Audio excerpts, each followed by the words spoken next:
Buenas tardes, una vez más nos encontramos en la lista ZG entrevistando a uno de los candidatos a constituyente, Rodrigo Logan, candidato independiente por el Distrito 9, y es muy importante lo que él nos va a contar hoy día porque nos va a contar qué es lo que él quiere plasmar en esta nueva constitución que es muy importante para nuestro país. Hola, ¿cómo están? Buen día, chiquillos y chiquillas. Mi nombre es Rodrigo Logan, soy el ciudadano abogado, el abogado del pueblo, o simplemente Rodrigo, que es como me gusta que me conozcan, no se me cae el apellido.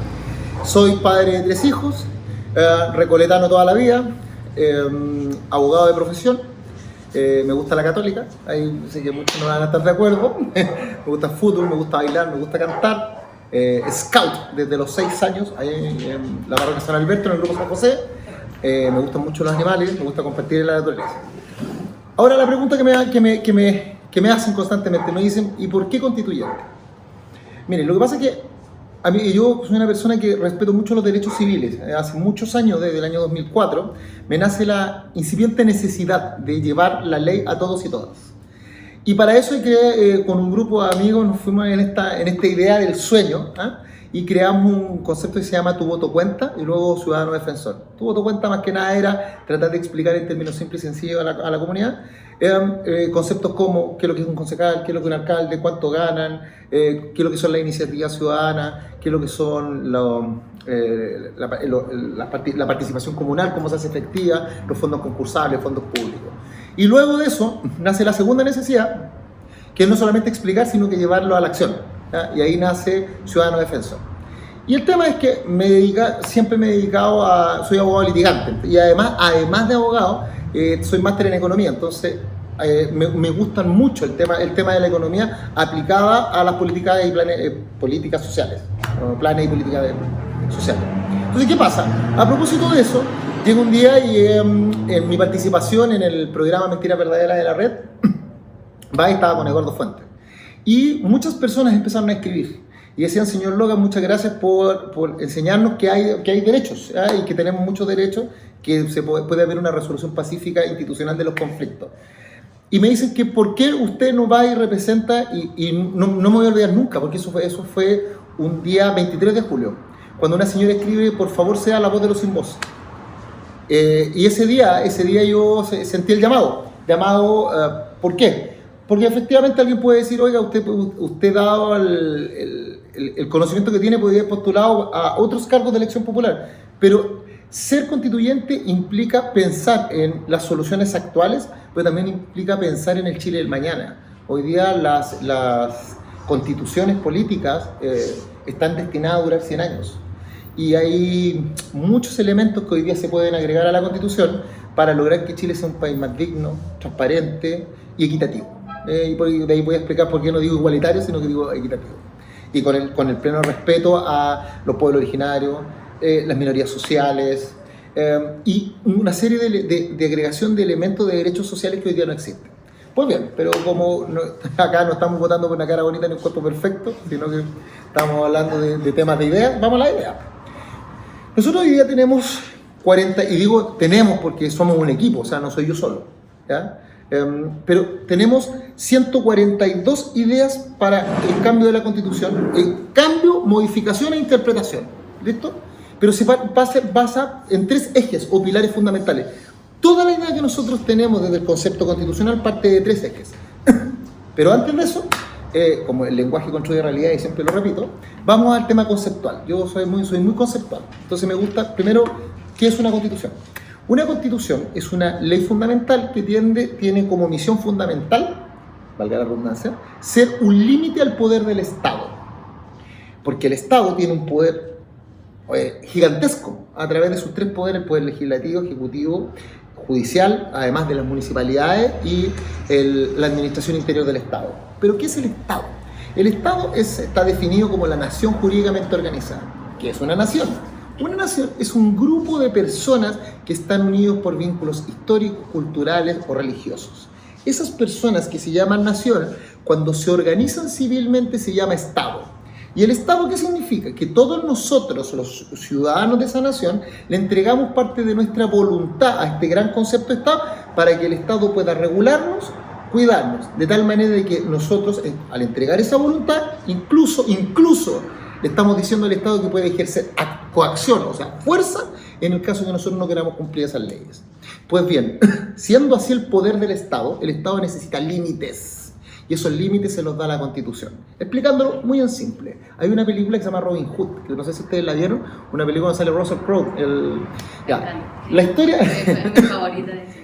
Y la historia que cuenta esa película es que estaba el rey de Inglaterra, y Inglaterra iba a ser invadida por los franceses. Y el rey de Inglaterra sale a pedirle ayuda a los señores feudales. Y le dice, ayúdenme a defender Inglaterra. Y los señores feudales le dicen, sí, te vamos a ayudar, pero con una condición, que tú nos pongas por escrito los derechos que nosotros tenemos como señores feudales, porque tú tienes un poder gigantesco, que viene un poder dado por Dios porque eres el monarca, y queremos que limites tu poder. Y el monarca no quería, porque el monarca le dice, pero ¿para qué es necesario que la ponga por escrito si basta que se las diga hablado? No, porque las palabras se las lleva el viento. Entonces al final la película termina en que el rey tiene que ceder a escribir esa carta, y esa carta fundamental fue la primera constitución del mundo en el año 1315, que es la Carta Magna. Y de ahí se entiende la necesidad de poder limitar el poder, en ese caso del monarca del Estado, y limitarlo en pro de satisfacer los derechos de los ciudadanos que están abajo. Eso es una constitución. Y una constitución hoy día principalmente tiene dos partes. Una parte que se llama dogmática, que es aquella donde están establecidos, por ejemplo, la forma del Estado, si va a ser unitario, federal, los derechos y deberes de los ciudadanos, qué se entiende por ciudadano, cuando se gana la ciudadanía, cuando se pierde la ciudadanía, cuáles son los emblemas patrios, qué es lo que los principios que van a regir a todo el aparataje público, como por ejemplo el principio de supremacía de la Constitución, sumamente importante, que ahora lo vamos a explicar por qué. Y hay otra parte que se llama orgánica, en todas las constituciones del mundo. Y la parte orgánica es aquella que define cuáles son las instituciones principales de un país. El presidente de la República, el Congreso, el Poder Judicial, el Ministerio Público, el Banco Central, la Fuerza Armada, las municipalidades, los gobiernos regionales. Y son importantes porque son instituciones que se aplican a nivel nacional. Entonces tenemos que establecer los derechos, deberes y obligaciones de cada una de las personas dentro de esas instituciones. Esa es la parte orgánica. Y la parte, como ya expliqué, la parte dogmática es la parte que habla de los principios y conceptos, que también es importante. ¿Por qué hablo yo del principio de primacía constitucional? Y aquí quiero hacer una explicación para poder entrar a los ejes. Porque la Constitución es la supraley, que es la que regula, recuerden, nosotros dijimos que era el poder que reside esencialmente en la nación, en los ciudadanos. Y ese poder nosotros lo limitamos para crear un Estado. Y luego limitamos al Estado para que pueda satisfacer nuestros derechos. Pero no se olviden que en la pirámide la Constitución está arriba, pero abajo de la Constitución están las leyes. ¿Cuántas leyes tiene Chile hoy día? 21.000 y fracción. Y abajo de esas leyes hay 180.000 cuerpos normativos de rango inferior, circulares, dictámenes, oficios. Eso quiere decir que la pirámide es de este porte. Por tanto, la pega no solamente está en crear o redactar una constitución que satisfaga los derechos de los ciudadanos, sino pensando que después viene una segunda pega, que es que toda esta normativa inferior tiene que estar de acuerdo a la constitución, porque tú no sacas nada con hacer una constitución cuyas leyes que están abajo la contradigan, porque en ese caso se genera un concepto que se llama anomía, que es la falta de norma, ¿ya? Y los ciudadanos en ese momento no tienen derechos, porque ¿cómo los van a ejercer si hay una norma que dice que sí y otra que dice que no? Bueno, ahí explicamos como la primera parte. Ahora expliquemos cuáles son los tres ejes de la política, el mensaje, que yo no le llamo programa, aquí no le llamamos mensaje. Primer eje, la responsabilidad civil y penal de las autoridades político-administrativas que creen la Constitución. Nosotros siempre hemos creído que donde están puestos los incentivos es donde va el camino y el objetivo de la institución.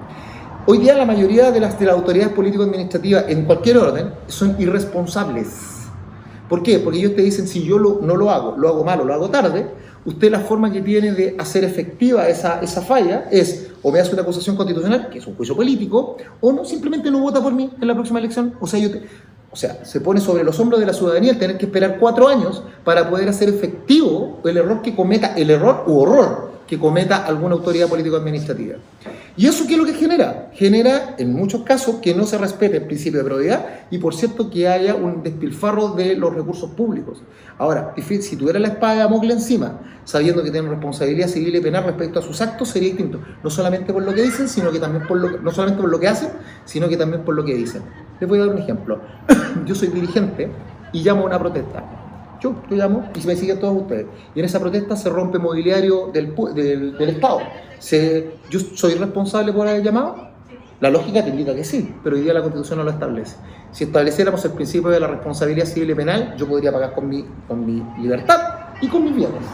Si yo hoy día, producto de una política pública, yo gano 15 millones de pesos y soy un funcionario público y los resultados de mi trabajo no han sido satisfactorios, y no por errores, sino por horrores, yo tengo derecho a que el Estado me cobre a mí la cantidad de dinero o parte de la cantidad de dinero que me han pagado por hacer bien la pega. La respuesta es sí, ¿cierto? Es como lógico, pero hoy día no se establece. Segundo eje, la creación de un organismo constitucionalmente establecido. ¿Y por qué constitucionalmente establecido? Para que no quede a manos de los gobiernos de turno, que se llame el ombudsman o el defensor ciudadano. Algunos le llaman defensor del pueblo, pero esa la palabra está como cargada, entonces, pero yo le llamo defensor ciudadano. ¿Qué es lo que es el defensor ciudadano? Es un organismo que tiene por misión fundamental el fiscalizar la correcta aplicación y defensa de los derechos sociales establecidos en la Constitución, en esa parte dogmática, pudiendo demandar incluso al Estado, cuando el Estado lo haga mal, no lo haga o lo haga tarde. ¿Ya? O sea, dicho de otro modo, es como, que nos imaginemos, es como un Cernac pero con dientes. ¿Ya? ¿Y por qué en la Constitución? Porque tendría el mismo rango que el Ministerio Público. Si tú lo haces en una ley, corres el riesgo de que el gobierno de turno, que tenga mayoría en el Parlamento, lo cambia a su gusto, que es como lo que pasa, por ejemplo, con la Defensoría de la Niñez. ¿Se han fijado? Que hay veces que está cargada políticamente. Entonces, ahí tenemos un segundo elemento. Y el tercer elemento es la participación ciudadana, el reconocimiento a la participación ciudadana real y efectiva. ¿Por qué? Porque hoy día tenemos la ley 20.500 sobre participación ciudadana, donde se establece que la sociedad se construye a través de los grupos intermedios, de los cuales el Estado tiene que fomentar y promover su participación efectiva. ¿Quiénes son los grupos intermedios? Las juntas de vecinos, los clubes deportivos, la iglesia, el ejército, el centro de madre, el comité de seguridad, etc. Y el Estado debe fomentarlo, pero realmente, ¿cómo es la participación efectiva de ellos? A través del COSOC, o sea, el Consejo de la Sociedad Civil, que participa en los consejos comunales y en los organismos públicos. Pero hoy día no tenemos una participación real y efectiva porque no es vinculante. Entonces, lo que nosotros queremos proponer es que conceptualmente la Constitución establezca la iniciativa popular de ley, que nosotros lo llamamos iniciativa ciudadana, que es que no solamente los parlamentarios y el presidente de la República tengan acceso a propugnar materia de ley. Recuerden que cuando lo hace el presidente se llama mensaje, que es el proyecto de ley, para que lo discutan. Cuando lo hace el Parlamento se llama moción parlamentaria. Sino que también sea la ciudadanía la que pueda levantar esto y tenga que ser discutido. La segunda es el referéndum revocatorio, que la ciudadanía, bajo ciertos quórum, eso sí, bajo ciertos quórum, tenga la posibilidad de hacer plebiscitos para poder quitarle la autoridad soberana que se le ha entregado a determinadas autoridades político-administrativas. Cuando no lo hagan mal o lo hagan tarde. Porque con eso es una segunda espada de Damocles para decirle a ellos que tienen que hacer bien el trabajo. Y dentro de ese punto también está el concepto de la supremacía constitucional de los derechos sobre todos los organismos intermedios. Porque uno no solamente tiene derechos, sino que también tiene obligaciones. ¿Y qué significa esto? Hoy día hay organismos intermedios como, por ejemplo, juntas de vecinos, clubes deportivos, iglesias, los scouts, la NFP, que bajo el concepto de que son organismos autónomos, se han dado regulaciones internas que pasan por alto los derechos que la misma Constitución establece, como por ejemplo el principio de igualdad en la ley, ante la ley, la no discriminación arbitraria. Y tanto es así, tan cerrado se ha vuelto que esos grupos intermedios malentiendan el concepto de autonomía y piensen que autonomía es igual a independencia, que han generado un ostracismo que impide que el Estado pueda fiscalizar esos derechos. ¿Y eso qué es lo que genera? Genera nichos de poder, nichos de privilegio, que después terminan en temas como lo que ya sabemos de la AFP, lo que lamentablemente le pasó a la Iglesia Católica, lo que nunca le ha tocado a algún organismo intermedio donde el presidente, el vicepresidente y el secretario del Tesoro sean siempre los mismos y que se cambien unos con otros, y que nadie se pueda meter y que las municipalidades son organismos autónomos, no podemos ni siquiera revisarlo. Bueno, eso no debería ser porque la Constitución establece derecho a la no discriminación arbitraria. ¿Ya? Pero lamentablemente no lo hemos podido lograr. ¿Por qué? Porque no hay privacidad constitucional. Eso lo queremos cambiar. Ahí están los 3 pilares. Y ahí, de esos 3 pilares, nosotros empezamos a conversar los otros 142 puntos, que nosotros lo definimos en 25. Y los 25 nosotros vemos que hablamos del concepto del bien público. El bien público es aquel que tiene que ser proveído por el Estado, que no tiene sustituto directo.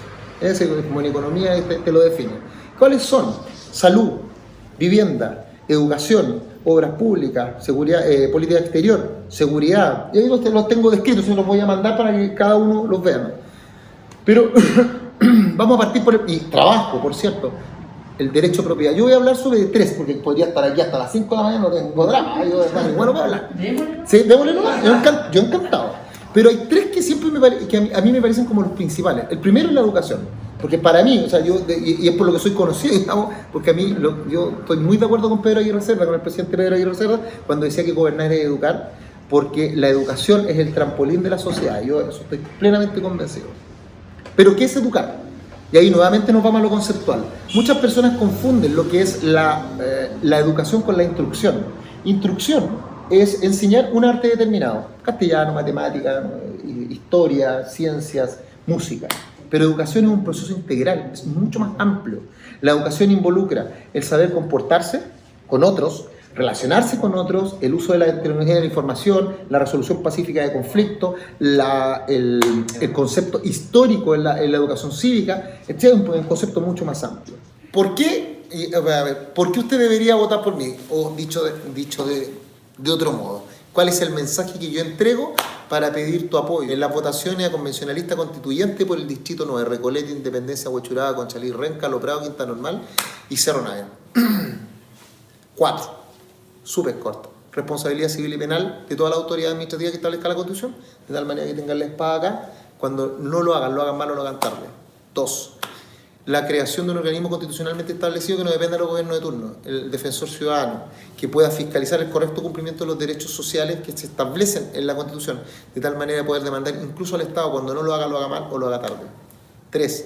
La participación ciudadana real, efectiva y vinculante a través de instituciones como la iniciativa ciudadana de ley, el referéndum revocatorio y la supremacía constitucional, de tal manera que ningún organismo intermedio, sus estatutos, clubes deportivos, iglesias, Estado, puedan tener normas que vayan contra la Constitución. ¿Por qué? Porque eso genera arbitrariedades y genera nichos de privilegios que no lo vamos a permitir.